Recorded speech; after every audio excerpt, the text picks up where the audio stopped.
There's retelling scripture stories in the past tense. For example, Jesus said to the man, "Stretch out your hand," and the man stretched it out, and it was restored. But then there's retelling scripture stories in the present tense. Jesus says to the man, "Stretch out your hand," and the man stretches it out, and it is restored. Retelling the story in the present tense can make all the difference when we're attempting to close the distance between what happened way back then and what's happening now.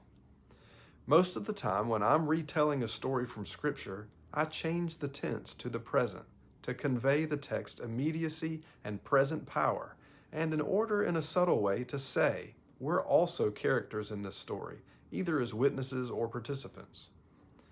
God's presence with us, God's invitation to join the story of salvation, is what inspires me to exchange the past tense for the present. The resurrection already happened, yes, but resurrection also happens. So I aim to fit the grammar to the reality of God's presence. The first day of the week is dawning. Mary Magdalene and the other Mary are on their way to the tomb. Suddenly there is a great earthquake, and an angel of the Lord comes and rolls back the stone and sits on it. The present tense puts you there in real time, where God is within an arm's length of grabbing you and pulling you into the story. So, consider yourselves warned.